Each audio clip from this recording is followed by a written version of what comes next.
We will start again with the same example that we saw in the previous video introducing multivariate distributions. And this was just the outcome of flipping 3 fair coins, so equal chance on each flip of heads or tails, and recording x being equal to the number of tails on the first 2 flips, and y equal to the number of tails on the first 3 flips. So there was clearly some relationship between x and y. There was some information in knowing x that would tell me about the possible values of y. And we got to this joint distribution.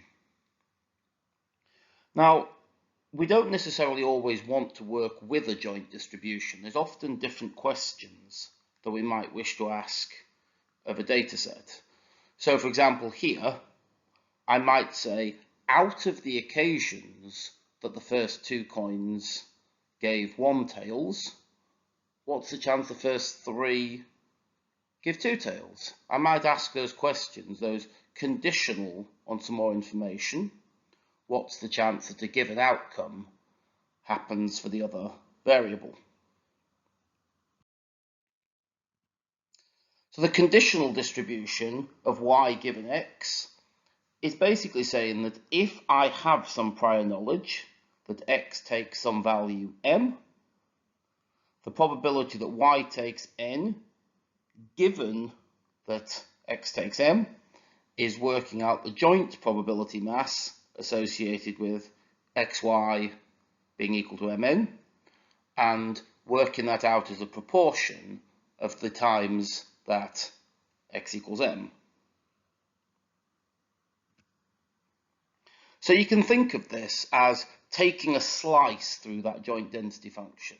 So I'm only interested in the probability masses associated with x equals m. So obviously that won't add up to 1 as a distribution. It'll only add up to whatever the probability that x equals m is. So if I divide by that, it'll become a valid distribution.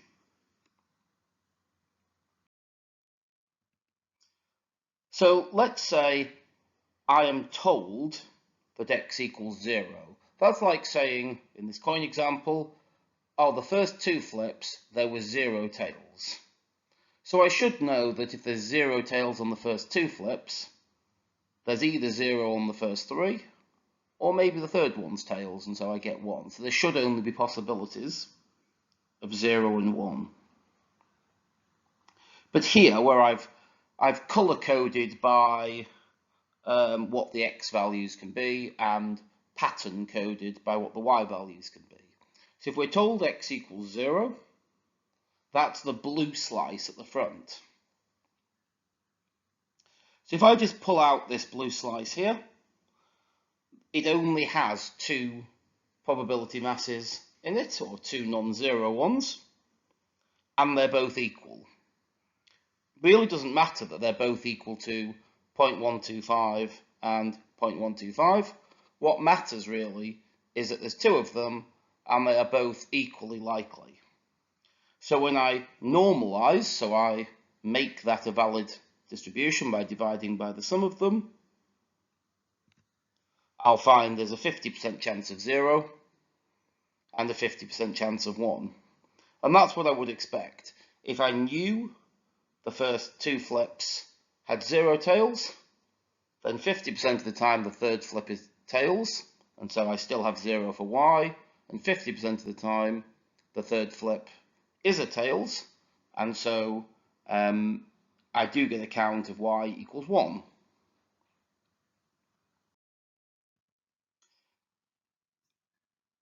If instead I condition on knowledge that x equals 1, that there was 1 tails in the first 2 flips, then here the colour associated with x equals 1 is red. So I pull out the red slice, and when I do that, again, the fact that these 2 probability masses are higher, 0.25 each, isn't really relevant. What is relevant is that there's 2 options and they are both equally likely.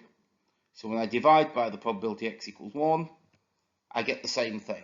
that it's 50-50 whether y is 1 or 2, conditional on x being 1.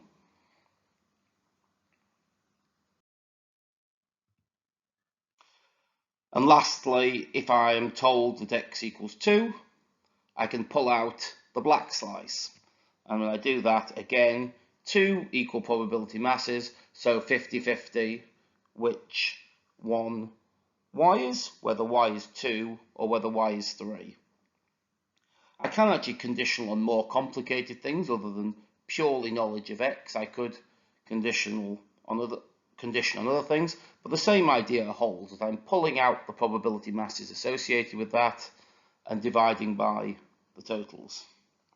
But I like that visualization of what it looks like to take a slice through.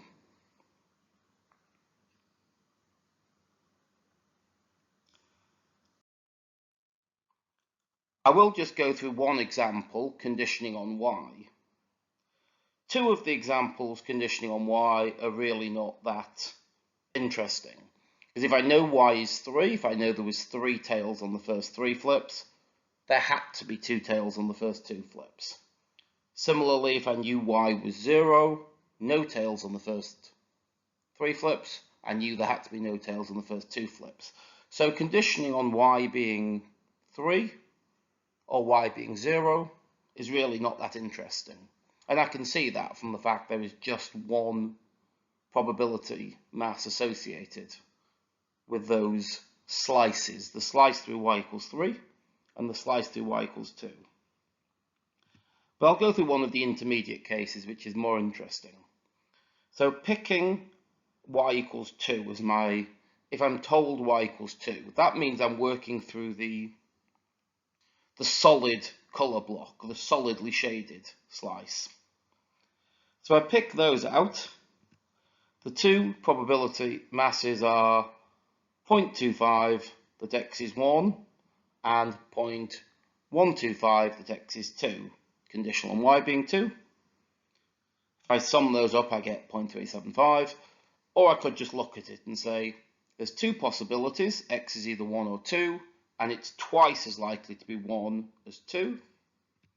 So I have a 2/3 chance of 1 and a 1/3 chance of 2.